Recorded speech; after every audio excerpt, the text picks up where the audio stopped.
Kanchan Outlook। Satnam Shri Waheguru ji. Comment section ਦੇ ਵਿੱਚ Waheguru type ਕਰਕੇ ਫਤਿਹ ਕਬੂਲ ਕਰੋ ਜੀ। ਵਾਹਿਗੁਰੂ ਜੀ ਕਾ ਖਾਲਸਾ, ਵਾਹਿਗੁਰੂ ਜੀ ਕੀ ਫਤਿਹ। ਤੁਸੀਂ ਆਪਣੇ ਸੁਝਾਅ ਅਤੇ ਸਵਾਲ ਵੀ ਕਮੈਂਟ ਕਰ ਸਕਦੇ ਹੋ। ਤੁਹਾਡੇ ਸੁਝਾਵਾਂ ਦੇ ਉੱਤੇ ਕੰਮ ਕਰਨ ਦੀ ਅਤੇ ਤੁਹਾਡੇ ਸਵਾਲਾਂ ਦੇ ਛੇਤੀ ਤੋਂ ਛੇਤੀ ਜਵਾਬ ਦੇਣ ਦੀ ਪੂਰੀ ਕੋਸ਼ਿਸ਼ ਕੀਤੀ ਜਾਏਗੀ। ਹੁਣ ਸ੍ਰੀ ਗੁਰੂ ਗ੍ਰੰਥ ਸਾਹਿਬ ਜੀ ਦੇ 175ਵੇਂ ਅੰਗ ਦੀ ਬਾਣੀ ਦੀ ਵਿਆਖਿਆ ਕਰਦੇ ਹਾਂ ਜੀ। ਅੱਜ ਦੇ ਅੰਗ ਦੀ ਬਾਣੀ ਦੇ ਵਿੱਚ ਜੋ ਅਖੀਰਲਾ ਸ਼ਬਦ ਹੈ ਉਹ ਬੜਾ ਹੀ ਵਧੀਆ ਹੈ। ਬੜੀਆਂ ਹੀ ਪ੍ਰੈਕਟੀਕਲ ਗੱਲਾਂ ਉਸ ਸ਼ਬਦ ਦੇ ਵਿੱਚ ਆਈਆਂ ਹਨ, ਜਿਨ੍ਹਾਂ ਬਾਰੇ ਤੁਸੀਂ ਜਾਣੋਗੇ। ਤੇ ਆਓ ਸ਼ੁਰੂਆਤ ਕਰਦੇ ਹਾਂ। ਗੌੜੀ ਮਾਝ ਮਹਿਲਾ ਚੌਥਾ। ਮੈਂ ਹਰ ਨਾਮੈ ਹਰ ਵਿਰੋ ਲਗਾਈ ਜੀਓ, ਮੇਰਾ ਹਰ ਪ੍ਰਭ ਮਿਤ ਮਿਲੈ ਸੁਖ ਪਾਈ ਜੀਓ। ਗੁਰੂ ਰਾਮਦਾਸ ਜੀ ਲਿਖਦੇ ਹਨ ਕਿ ਮੇਰੇ ਮਨ ਦੇ ਅੰਦਰ ਉਸ ਹਰੀ ਪ੍ਰਭੂ ਦੇ ਨਾਮ ਦੀ ਬਿਰਹੋ ਲੱਗ ਗਈ ਹੈ, ਤਾਂਗ ਲੱਗ ਗਈ ਹੈ। ਮੇਰੇ ਮਨ ਅੰਦਰ ਉਸ ਪਰਮਾਤਮਾ ਦੇ ਮਿਲਾਪ ਦਾ ਬੀਜ ਬੀਜਿਆ ਗਿਆ ਹੈ। ਮੇਰਾ ਹਰ ਪ੍ਰਭ ਮਿਤ ਮਿਲੈ ਸੁਖ ਪਾਈ ਜੀਓ। ਤੇ ਉਹ ਹਰੀ ਪਰਮਾਤਮਾ ਜਿਹਨੂੰ ਮੈਂ ਆਪਣਾ ਮਿੱਤਰ ਸਮਝਦਾ ਹਾਂ, ਜਦੋਂ ਮੈਨੂੰ ਉਹ ਮਿਲਦਾ ਹੈ ਤਾਂ ਮੈਨੂੰ ਸੁੱਖ ਦੀ ਪ੍ਰਾਪਤੀ ਹੁੰਦੀ ਹੈ, ਆਨੰਦ ਮਹਿਸੂਸ ਹੁੰਦਾ ਹੈ। ਹਰ ਪ੍ਰਭ ਦੇਖ ਜੀਵਾਂ ਮੇਰੀ ਮਾਈ ਜੀਓ, ਹੇ ਮੇਰੀ ਮਾਏ, ਮੈਂ ਉਸ ਹਰੀ ਪ੍ਰਭੂ ਨੂੰ ਵੇਖ ਕੇ ਜਿਉਂਦਾ ਹਾਂ। ਮੇਰਾ ਨਾਮ ਸਖਾ ਹਰ ਭਾਈ ਜੀਓ। ਇਹ ਜੋ ਪਰਮਾਤਮਾ ਦਾ ਨਾਮ ਹੈ ਮੇਰੇ ਲਈ ਮੇਰੇ ਸਗੇ ਭਾਈ ਵਰਗਾ ਹੈ। ਗੁਣ ਗਾਵੋ ਸੰਤ ਜੀਓ, ਮੇਰੇ ਹਰ ਪ੍ਰਭ ਕੇਰੇ ਜੀਓ। ਹੇ ਸੰਤ ਜਨੋ, ਤੁਸੀਂ ਵੀ ਮੇਰੇ ਉਸ ਹਰੀ ਪ੍ਰਭੂ ਦੇ ਗੁਣ ਗਾਇਆ ਕਰੋ, ਉਹਦੀ ਸਿਫਤ ਸਲਾਹ ਕਰਿਆ ਕਰੋ। ਜਪ ਗੁਰਮੁਖ ਨਾਮ ਜੀਓ, ਭਾਗ ਵਡੇਰੇ ਜੀਓ। ਜਦੋਂ ਅਸੀਂ ਉਸ ਪਰਮਾਤਮਾ ਦਾ ਨਾਮ ਜਪਦੇ ਹਾਂ ਤਾਂ ਸਾਡੇ ਭਾਗ ਵਡੇਰੇ ਹੋ ਜਾਂਦੇ ਨੇ, ਸਾਡੇ ਭਾਗ ਜਾਗ ਪੈਂਦੇ ਨੇ। ਹਰ ਹਰ ਨਾਮ ਜੀਓ, ਪ੍ਰਾਨ ਹਰ ਮੇਰੇ ਜੀਓ। ਉਹ ਜੋ ਪਰਮਾਤਮਾ ਦਾ ਨਾਮ ਹੈ ਮੇਰੀ ਜ਼ਿੰਦਗੀ ਦਾ ਆਸਰਾ ਹੈ।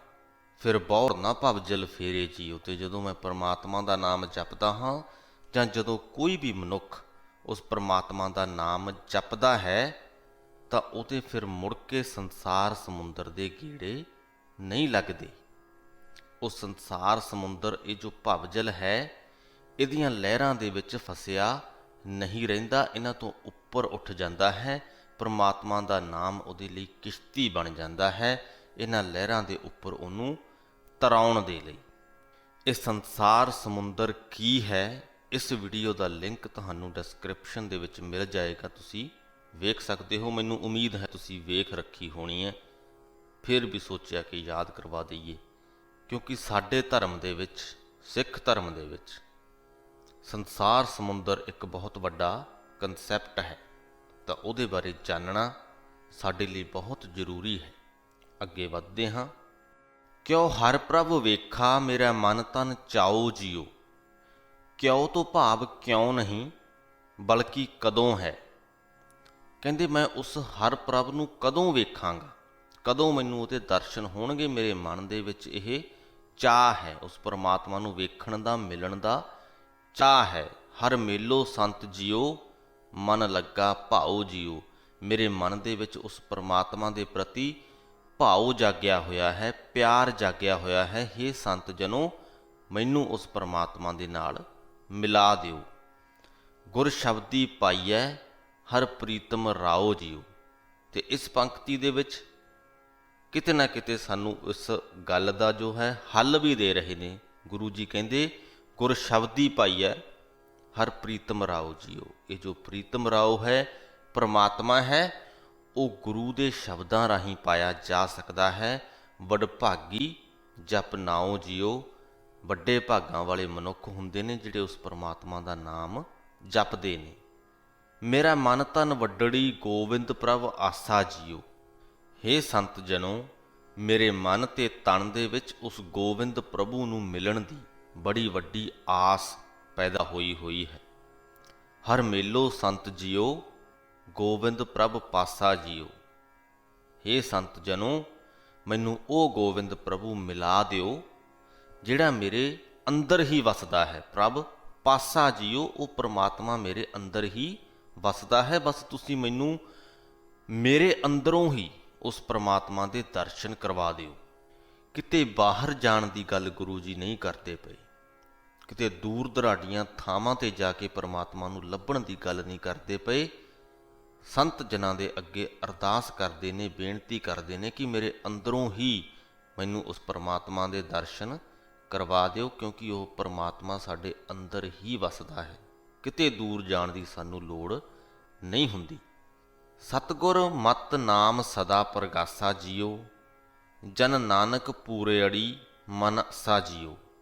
ਹੇ ਦਾਸ ਨਾਨਕ, ਜਦੋਂ ਮਨੁੱਖ ਸਤਿਗੁਰੂ ਦੀ ਮੱਤ ਦੇ ਉੱਪਰ ਚੱਲਦਾ ਹੈ, ਗੁਰੂ ਦੀਆਂ ਸਿੱਖਿਆਵਾਂ ਦੇ ਉੱਪਰ ਅਮਲ ਕਰਦਾ ਹੈ, ਤਾਂ ਉਹਦੇ ਅੰਦਰ ਹੀ ਨਾਮ ਦਾ ਪ੍ਰਕਾਸ਼ ਹੋ ਜਾਂਦਾ ਹੈ ਤੇ ਉਹਦੇ ਮਨ ਦੀਆਂ ਜੋ ਆਸਾਵਾਂ ਨੇ ਉਹ ਪੂਰੀਆਂ ਹੋ ਜਾਂਦੀਆਂ ਨੇ। ਗੌੜੀ ਮਾਝ ਮਹਿਲਾ ਚੌਥਾ।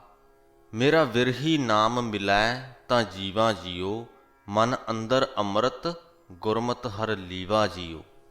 ਵਿਰਹੀ ਤੋਂ ਭਾਵ ਵਿਛੜਿਆ ਹੋਇਆ। ਕਹਿੰਦੇ ਜੇਕਰ ਮੈਨੂੰ ਮੇਰਾ ਵਿਛੜਿਆ ਹੋਇਆ ਨਾਮ ਮਿਲ ਜਾਏ ਤਾਂ ਮੈਂ ਜੀਵਤ ਹੋ ਜਾਵਾਂਗਾ, ਤਾਂ ਮੈਨੂੰ ਆਤਮਿਕ ਜੀਵਨ ਦੀ ਪ੍ਰਾਪਤੀ ਹੋ ਜਾਏਗੀ। ਇਹ ਨਾਮ ਜੋ ਹੈ ਵਿਛੜਿਆ ਹੋਇਆ ਕਿਉਂ ਹੈ? ਵਸਦਾ ਤੇ ਸਾਡੇ ਅੰਦਰ ਹੀ ਹੈ, ਪਰ ਜਦ ਤੱਕ ਅਸੀਂ ਇਸ ਗੱਲ ਤੋਂ ਜਾਣੂ ਨਹੀਂ ਹੁੰਦੇ, ਉਦੋਂ ਤੱਕ ਉਹ ਸਾਡੇ ਕੋਲੋਂ ਵਿਛੜਿਆ ਹੋਇਆ ਹੀ ਹੁੰਦਾ ਹੈ। ਤੇ ਉਸ ਵਿਛੜੇ ਹੋਏ ਨਾਮ ਦਾ ਮਿਲਾਪ ਸਾਡੇ ਆਤਮਿਕ ਜੀਵਨ ਦੇ ਲਈ ਬਹੁਤ ਜ਼ਰੂਰੀ ਹੈ। ਇਸੇ ਹੀ ਗੱਲ ਨੂੰ, ਇਸੇ ਕਨਸੈਪਟ ਨੂੰ ਅਗਲੇ ਸ਼ਬਦ ਦੇ ਵਿੱਚ ਬੜੇ ਵਧੀਆ ਢੰਗ ਦੇ ਨਾਲ ਸ੍ਰੀ ਗੁਰੂ ਅਰਜਨ ਦੇਵ ਜੀ ਨੇ ਐਕਸਪਲੇਨ ਕੀਤਾ ਹੈ। ਮਨ ਅੰਦਰ ਅੰਮ੍ਰਿਤ ਗੁਰਮਤਿ ਹਰ ਲੀਵਾ ਜੀਓ। ਇਹ ਜੋ ਨਾਮ ਅੰਮ੍ਰਿਤ ਹੈ, ਜਿਹਨੂੰ ਕਿ ਮੈਂ ਪਿਛਲੀ ਪੰਕਤੀ ਦੇ ਵਿੱਚ ਵਿਛੜਿਆ ਹੋਇਆ ਕਿਹਾ ਹੈ, ਮੈਂ ਇਹ ਜਾਣਦਾ ਹਾਂ ਕਿ ਹੈ ਮੇਰੇ ਅੰਦਰ ਹੀ, ਮੇਰੇ ਮਨ ਦੇ ਅੰਦਰ ਹੀ ਇਹ ਅੰਮ੍ਰਿਤ ਵਸਦਾ ਹੈ, ਪਰ ਉਸ ਦਾ ਆਨੰਦ ਮਾਣਨ ਦੇ ਲਈ ਗੁਰਮਤਿ ਦਾ ਸਹਾਰਾ ਲੈਣਾ ਪੈਂਦਾ ਹੈ, ਗੁਰੂ ਦੀ ਮੱਤ ਦੇ ਉੱਤੇ ਚੱਲਣਾ ਪੈਂਦਾ ਹੈ। ਮਨ ਹਰ ਰੰਗ ਰਤੜਾ ਹਰ ਰਸ ਸਦਾ ਪੀਵਾ ਜੀਓ। ਜੇਕਰ ਗੁਰੂ ਦੀ ਮਿਹਰ ਹੋਵੇ ਤੇ ਮੇਰਾ ਜੋ ਮਨ ਹੈ ਉਹ ਪ੍ਰਮਾਤਮਾ ਦੇ ਨਾਮ ਰੰਗ ਦੇ ਵਿੱਚ ਰੰਗਿਆ ਜਾਏ, ਤਾਂ ਮੈਂ ਸਦਾ ਉਸ ਹਰ ਨਾਮ ਦਾ ਰਸ ਪੀਂਦਾ ਰਹਾਂ। ਹਰ ਪਾਇੜਾ ਮਨ ਜੀਵਾ ਜੀਓ।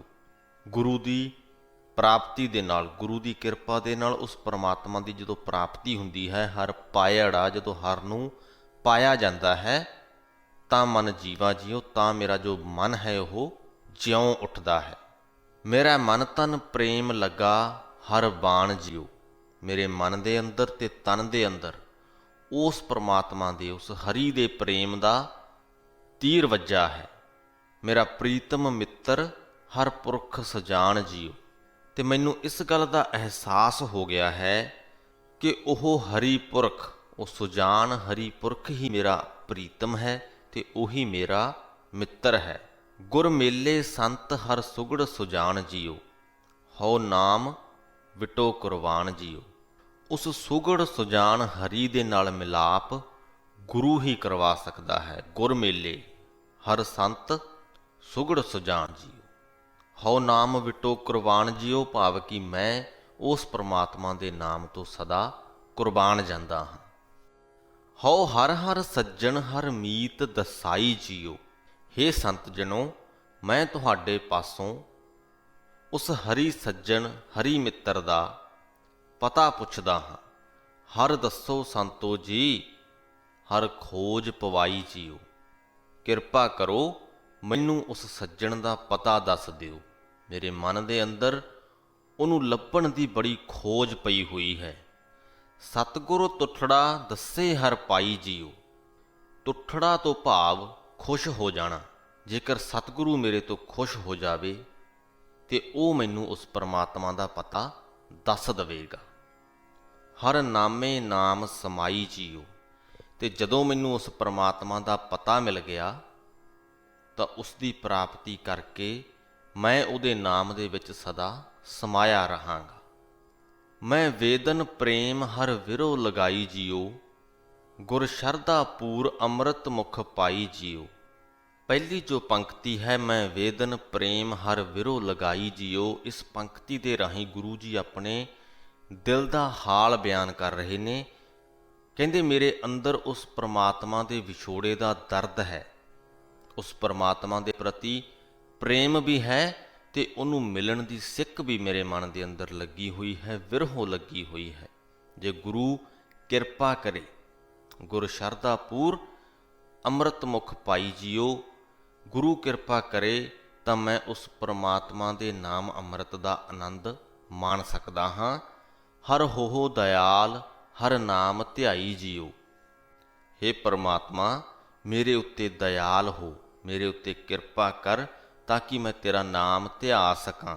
ਜਨ ਨਾਨਕ ਹਰ ਰਸ ਪਾਈ ਜੀਓ, ਹੇ ਦਾਸ ਨਾਨਕ, ਇਸ ਪ੍ਰਕਾਰ ਮੈਂ ਉਸ ਪਰਮਾਤਮਾ ਦੇ ਨਾਮ ਦਾ ਰਸ ਪ੍ਰਾਪਤ ਕਰ ਸਕਦਾ ਹਾਂ। ਹੁਣ ਇਹਨਾਂ ਦੋਨਾਂ ਹੀ ਸ਼ਬਦਾਂ ਦੇ ਵਿੱਚੋਂ ਸਾਨੂੰ ਇੱਕ ਗੱਲ ਸਮਝਣੀ ਚਾਹੀਦੀ ਹੈ ਕਿ ਗੁਰੂ ਜੀ ਵਾਰ-ਵਾਰ ਉਸ ਪਰਮਾਤਮਾ ਦੇ ਅੱਗੇ ਇੱਕ ਹੀ ਅਰਦਾਸ ਕਰਦੇ ਨੇ ਕਿ ਮੈਨੂੰ ਤੇਰਾ ਮਿਲਾਪ ਬਖਸ਼। ਮੇਰੇ ਅੰਦਰ ਉਸ ਪਰਮਾਤਮਾ ਨੂੰ ਮਿਲਣ ਦੀ ਤਾਂਘ ਹੈ। ਗੁਰੂ ਦੇ ਅੱਗੇ ਅਰਦਾਸ ਕਰਦੇ ਨੇ ਕਿ ਹੇ ਸੱਚੇ ਗੁਰੂ, ਹੇ ਸਤਿਗੁਰੂ, ਮੈਨੂੰ ਉਸ ਪਰਮਾਤਮਾ ਦੇ ਨਾਲ ਮਿਲਾ ਦੇ ਤਾਂ ਕਿ ਮੈਂ ਉਹਦੇ ਨਾਮ ਦਾ ਰਸ ਪ੍ਰਾਪਤ ਕਰ ਸਕਾਂ। ਹੁਣ ਇਹ ਤੋਂ ਸਿੱਖਣਾ ਕੀ ਹੈ? ਅਸੀਂ ਆਪਣੇ ਆਪ ਨੂੰ ਜੇ ਆਪਣੇ ਅੰਦਰ ਝਾਤੀ ਮਾਰ ਕੇ ਵੇਖੀਏ ਕਿ ਅਸੀਂ ਜਦੋਂ ਅਰਦਾਸ ਕਰਦੇ ਹਾਂ ਤਾਂ ਕੀ ਮੰਗਦੇ ਹਾਂ, ਤੇ ਗੁਰੂ ਜੀ ਜਦੋਂ ਅਰਦਾਸ ਕਰਦੇ ਸਨ ਤਾਂ ਕੀ ਮੰਗਦੇ ਸਨ। ਅਸੀਂ ਸਦਾ ਹੀ ਦੁਨਿਆਵੀ ਚੀਜ਼ਾਂ ਮੰਗਦੇ ਹਾਂ ਤੇ ਗੁਰੂਆਂ ਨੇ ਸਦਾ ਹੀ ਉਸ ਪਰਮਾਤਮਾ ਦਾ ਮਿਲਾਪ ਮੰਗਿਆ ਹੈ। ਬਾਣੀ ਦੇ ਵਿੱਚ ਵਾਰ-ਵਾਰ ਸਾਨੂੰ ਇਹ ਚੀਜ਼ਾਂ ਪੜ੍ਹਨ ਨੂੰ ਮਿਲ ਰਹੀਆਂ ਹਨ ਤੇ ਅੱਗੇ ਵੀ ਜੋ ਅਸੀਂ ਅੰਗਾਂ ਦੀ ਬਾਣੀ ਪੜ੍ਹਾਂਗੇ ਤਾਂ ਸਾਨੂੰ ਇਹ ਚੀਜ਼ਾਂ ਵਾਰ-ਵਾਰ ਪੜ੍ਹਨ ਨੂੰ ਮਿਲਣਗੀਆਂ। ਤੇ ਕੋਸ਼ਿਸ਼ ਕਰੀਏ ਕਿ ਅਸੀਂ ਵੀ ਥੋੜ੍ਹੇ ਜਿਹੇ ਦੁਨਿਆਵੀ ਚੀਜ਼ਾਂ ਤੋਂ ਉੱਪਰ ਉੱਠ ਕੇ ਉਸ ਪਰਮਾਤਮਾ ਤੋਂ ਉਹਦਾ ਮਿਲਾਪ ਮੰਗੀਏ, ਆਤਮਿਕ ਸੁੱਖ ਮੰਗੀਏ। ਤੇ ਇਹ ਜੋ ਆਤਮਿਕ ਸੁੱਖ ਹੈ ਦੁਨਿਆਵੀ ਚੀਜ਼ਾਂ ਦੇ ਵਿੱਚ ਨਹੀਂ ਮਿਲਦਾ। ਗੁਰੂ ਅਰਜਨ ਦੇਵ ਜੀ ਅਗਲੇ ਸ਼ਬਦ ਦੇ ਵਿੱਚ ਇਸ ਗੱਲ ਨੂੰ ਕਲੀਅਰ ਕਰਦੇ ਨੇ। ਮਹਿਲਾ ਪੰਜਵਾਂ, ਰਾਗ ਗੌੜੀ ਗੁਵਾਰਰੀ ਚੌਪ ਦੇ ਇੱਕ ਓੰਕਾਰ ਸਤਿਗੁਰ ਪ੍ਰਸਾਦ। ਕਿਨਵਿਦ ਕੁਸਲ ਹੋਤ ਮੇਰੇ ਭਾਈ, ਕਿਉ ਪਾਈਐ ਹਰ ਰਾਮ ਸਹਾਈ। ਰਹਾਉ। ਸ਼ਬਦ ਦੀ ਸ਼ੁਰੂਆਤ ਦੇ ਵਿੱਚ ਹੀ ਗੁਰੂ ਜੀ ਸਵਾਲ ਕਰਦੇ ਨੇ ਤੇ ਉਹ ਸਵਾਲ ਕੀ ਹੈ? ਕਿਨਵਿਦ ਕੁਸਲ ਹੋਤ ਮੇਰੇ ਭਾਈ। ਕੁਸਲ ਤੋਂ ਭਾਵ ਆਤਮਿਕ ਆਨੰਦ। ਕਹਿੰਦੇ ਜੋ ਆਤਮਿਕ ਆਨੰਦ ਹੈ ਮੇਰੇ ਵੀਰ, ਮੈਨੂੰ ਇਹ ਦੱਸ ਕਿ ਉਹ ਕਿਹਨਾਂ ਤਰੀਕਿਆਂ ਦੇ ਨਾਲ, ਕਿਨਵਿਦ ਤੋਂ ਭਾਵ ਕਿਹਨਾਂ ਤਰੀਕਿਆਂ ਦੇ ਨਾਲ ਪ੍ਰਾਪਤ ਹੋ ਸਕਦਾ ਹੈ। ਕਿਉ ਪਾਈਐ ਹਰ ਰਾਮ ਸਹਾਈ। ਉਹ ਮਿੱਤਰ ਹਰੀ ਪ੍ਰਮਾਤਮਾ ਕਿਵੇਂ ਪਾਇਆ ਜਾ ਸਕਦਾ ਹੈ? ਇਹ ਦੋ ਸਵਾਲ ਗੁਰੂ ਜੀ ਸ਼ਬਦ ਦੀ ਸ਼ੁਰੂਆਤ ਦੇ ਵਿੱਚ ਕਰਦੇ ਨੇ ਤੇ ਅਗਲੀਆਂ ਪੰਕਤੀਆਂ ਦੇ ਵਿੱਚ ਇਹ ਦੱਸਦੇ ਨੇ ਕਿ ਕਿੰਨਾਂ ਵਿਧੀਆਂ ਦੇ ਨਾਲ ਤਾਂ ਬਿਲਕੁਲ ਵੀ ਪ੍ਰਮਾਤਮਾ ਦਾ ਨਾਮ ਪ੍ਰਾਪਤ ਨਹੀਂ ਕੀਤਾ ਜਾ ਸਕਦਾ ਜਾਂ ਆਤਮਿਕ ਆਨੰਦ ਹਾਸਲ ਨਹੀਂ ਕੀਤਾ ਜਾ ਸਕਦਾ। ਗੁਰੂ ਜੀ ਲਿਖਦੇ ਨੇ, ਕੁਸਲ ਨਾ ਗ੍ਰਹਿ ਮੇਰੀ ਸਭ ਮਾਇਆ, ਉੱਚੇ ਮੰਦਰ ਸੁੰਦਰ ਛਾਇਆ, ਝੂਠੇ ਲਾਲਚ ਜਨਮ ਗਵਾਇਆ। ਘਰ ਦੇ ਮੋਹ ਦੇ ਵਿੱਚ ਆਤਮਿਕ ਆਨੰਦ ਨਹੀਂ ਹੈ। ਕੁਸਲ ਨਾ ਗ੍ਰਹਿ, ਗ੍ਰਹਿ ਤੋਂ ਭਾਵ ਘਰ। ਮੇਰੀ ਸਭ ਮਾਇਆ, ਇਹ ਜੋ ਤੂੰ ਕਰਦਾ ਰਹਿੰਦਾ ਹੈ ਕਿ ਇਹ ਮੇਰਾ ਹੈ, ਇਹ ਮੇਰਾ ਹੈ, ਇਹਦੇ ਵਿੱਚ ਵੀ ਆਤਮਿਕ ਆਨੰਦ ਨਹੀਂ ਹੈ। ਤੇ ਇਹ ਗੱਲ ਸਿਰਫ ਕਹਿਣ ਦੀ ਨਹੀਂ ਹੈ, ਤੁਸੀਂ ਖੁਦ ਮਹਿਸੂਸ ਕਰ ਸਕਦੇ ਹੋ। ਇਸ ਗੱਲ ਦੇ ਵਿੱਚ ਕੋਈ ਸ਼ੱਕ ਨਹੀਂ ਹੈ ਕਿ ਜ਼ਿੰਦਗੀ ਦੇ ਵਿੱਚ ਤਰੱਕੀਆਂ ਹਾਸਲ ਕਰਕੇ ਜਾਂ ਵੱਧ ਤੋਂ ਵੱਧ ਪੈਸਾ ਕਮਾ ਕੇ ਬੰਦਾ ਖੁਸ਼ ਜ਼ਰੂਰ ਹੁੰਦਾ ਹੈ, ਪਰ ਉਹ ਖੁਸ਼ੀ ਥੋੜ੍ਹੇ ਸਮੇਂ ਦੀ ਹੁੰਦੀ ਹੈ ਤੇ ਉਨੀ ਡੂੰਘੀ ਖੁਸ਼ੀ ਨਹੀਂ ਹੁੰਦੀ। ਤੁਸੀਂ ਖੁਦ ਇਸ ਗੱਲ ਨੂੰ ਮਹਿਸੂਸ ਕਰਕੇ ਵੇਖਿਓ ਕਿ ਅਸਲੀ ਜੋ ਆਨੰਦ ਹੈ ਉਹ ਤੁਹਾਨੂੰ ਕਿਸ ਵਕਤ ਪ੍ਰਾਪਤ ਹੁੰਦਾ ਹੈ।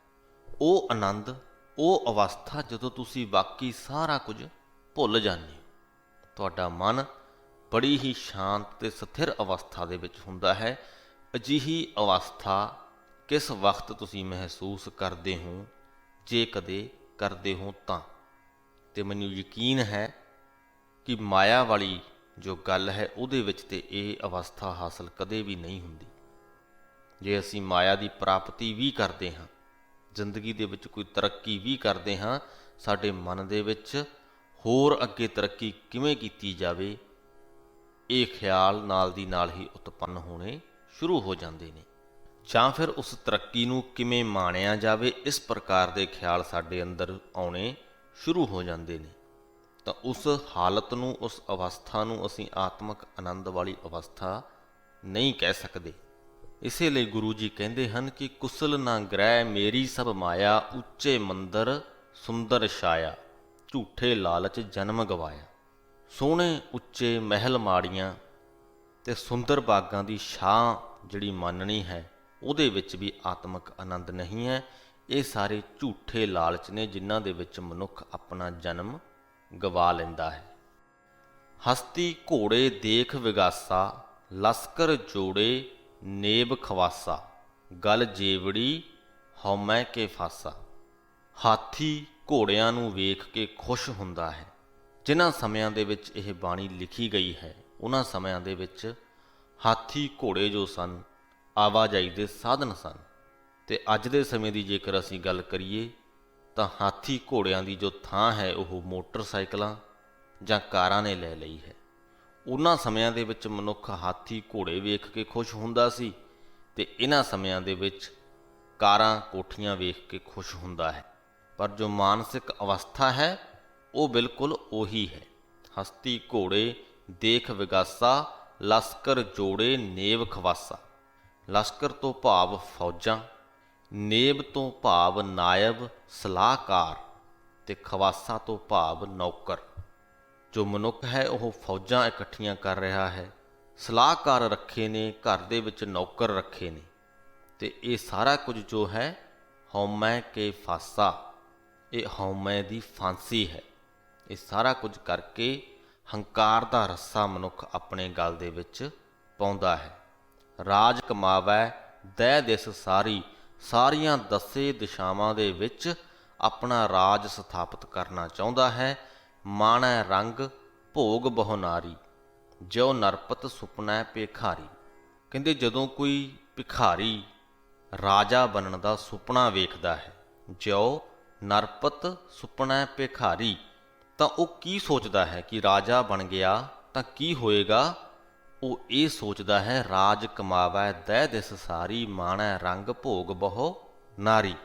ਜਦੋਂ ਇੱਕ ਭਿਖਾਰੀ ਰਾਜਾ ਬਣਨ ਦਾ ਸੁਪਨਾ ਵੇਖਦਾ ਹੈ ਤਾਂ ਉਹਦੇ ਮਨ ਦੇ ਵਿੱਚ ਖਿਆਲ ਆਉਂਦਾ ਹੈ ਕਿ ਦਸਾਂ ਦਿਸ਼ਾਵਾਂ ਦੇ ਵਿੱਚ ਉਹਦਾ ਰਾਜ ਸਥਾਪਿਤ ਹੋਵੇਗਾ, ਹਰ ਪ੍ਰਕਾਰ ਦੇ ਰੰਗ ਭੋਗ ਉਹ ਮਾਣੇਗਾ, ਬਹੁਤ ਸਾਰੀਆਂ ਇਸਤਰੀਆਂ ਨੂੰ ਉਹ ਭੋਗੇਗਾ। ਇਸ ਤਰ੍ਹਾਂ ਦੇ ਖਿਆਲ ਉਹਦੇ ਮਨ ਦੇ ਵਿੱਚ ਆਉਂਦੇ ਨੇ। ਤੇ ਇਹ ਸਾਰੇ ਹੀ ਅਸਲੀ ਆਤਮਿਕ ਆਨੰਦ ਦੇਣ ਵਾਲੀਆਂ ਚੀਜ਼ਾਂ ਨਹੀਂ ਹਨ। ਤੇ ਅਸਲੀ ਆਨੰਦ ਜੋ ਹੈ ਉਹ ਕਿੱਥੋਂ ਮਿਲਦਾ ਹੈ? ਗੁਰੂ ਜੀ ਲਿਖਦੇ ਨੇ, ਏਕ ਕੁਸਲ ਮੋਕਉ ਸਤਿਗੁਰ ਬਤਾਇਆ।